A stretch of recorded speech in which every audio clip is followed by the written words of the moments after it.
ఐఐటీలో triple ఐటీలో BTech చేయాలనేది మీ డ్రీమా? అయితే ఇది ఇండియాలో ఒకే ఒక యూనివర్సిటీ వల్ల సాధ్యం. అదే జేకే లక్ష్మీపతి యూనివర్సిటీ. ఇప్పుడే సంప్రదించండి.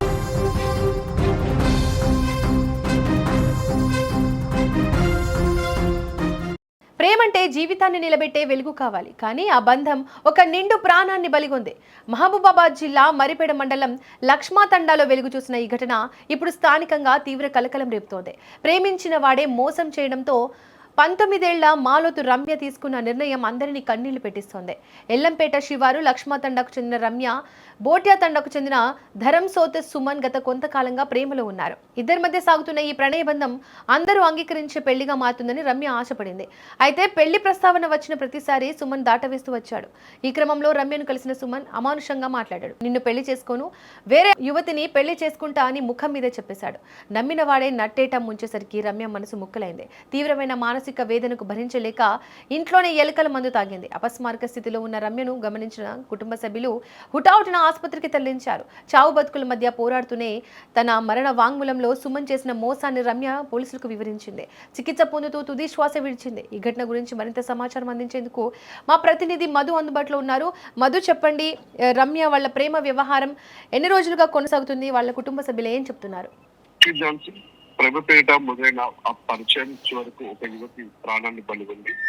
ఈ విషాద ఘటన మొత్తం మహబూబాబాద్ జిల్లా మరిపేడ మండలం ఎల్లంపేట లక్ష్మతండంతో తీసుకుంది.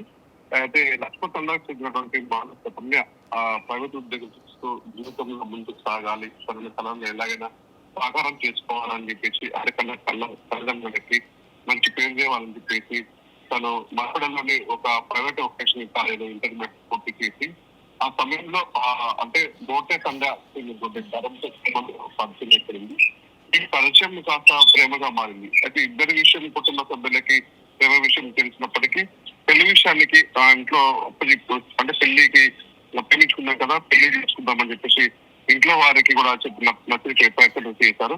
అయితే పెళ్లి విషయానికి వస్తే ఆ యువకుడు తరచు కూడా తప్పించుకుంటూ, అంటే అమ్మాయి పెళ్లి చేసుకుందాం అంటూ కూడా ప్రతిసారి పెళ్లి చేసుకుందామని చెప్తున్నా కూడా ఆ యువకు తప్పించుకుంటూ అంటే సమాచారం తెలిసింది. చివరికైతే ఈ మరింత భాగంలో బస్ స్టాండ్ వద్ద యువతికి లేకుండా ఇద్దరు కలిసి బస్ స్టాండ్ సమీపంలో ఒక తీసుకెళ్ళి మాట్లాడుకున్న సందర్భంలో తను ఎవరైతే ఉన్నాడో ఆ వ్యక్తి అబ్బాయి అయితే ఎవరు ఉన్నాడో తను నేను పెళ్లి చేసుకోను, వేరే అమ్మాయిని పెళ్లి చేసుకుంటున్నాను, మా ఇంట్లో కూడా పెళ్లి ఉద్దేశిస్తున్నారు, వేరే అమ్మాయిని తీసుకోమంటున్నారు అని చెప్పేసి రమ్యకి అమ్మాయికి ఇద్దరి మధ్య వాగ్వాదం తెలుస్తుంది.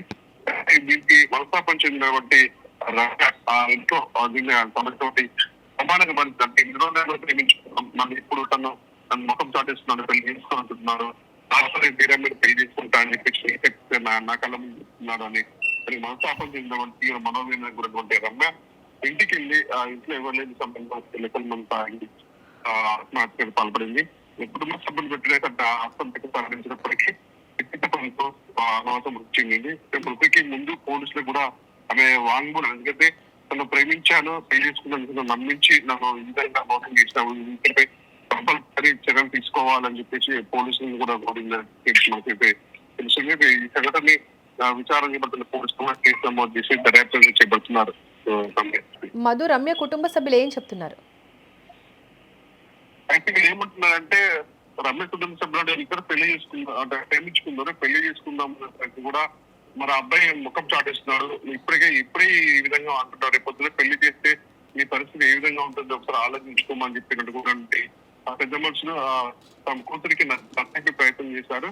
అయినా కూడా ప్రేమించిన వ్యక్తులు పెళ్లి చేసుకుంటున్నా అని చెప్పేసి కళాకారులు చెప్పడంతో తను తల్లిదండ్రులని ఎదిరించినప్పటికీ ఎవరైతే ఆ అబ్బాయి తను కూడా పెళ్లికి నిరాకరించాడు అని చెప్పేసి తీవ్ర మనోవేదనకు గురై తను ఎన్నికల మంది అయిపోతే ఆత్మహత్య చేసుకుని తింటే కూడా తల్లిదండ్రులు తీవ్ర మనోవేద గురించి కళ్ళ ముందు అంటే ఆప్యాయంగా పెంచుకున్న కూతురు తమ కళ్ళ ముందు లేదు, ఇప్పుడు ప్రేమించి మోసపోయింది అని చెప్పేసి వాళ్ళు చాలా బాధపడ్డ సందర్భాలు కనిపిస్తున్నాయి. దాంట్లో మధు, ప్రెసిడెంట్ నిందితుడు సుమన్ ఎక్కడున్నాడు?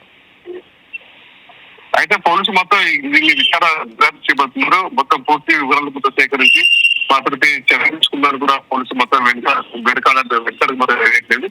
చూస్తాం మొదటిగా పోలీసు మొత్తం అన్ని కోణాల్లో అన్ని యాంగిల్లో కూడా వీళ్ళు విచారణ చేపట్టి దీనికి ఎవరైతే బాధ్యత ఉన్నారో అతను మాత్రం చెప్పుకొని చర్యలు తీసుకునేందుగా మొత్తం పోలీసు విచారణ మొత్తం కొనసాగుతుంది. Right Madhu, thank you.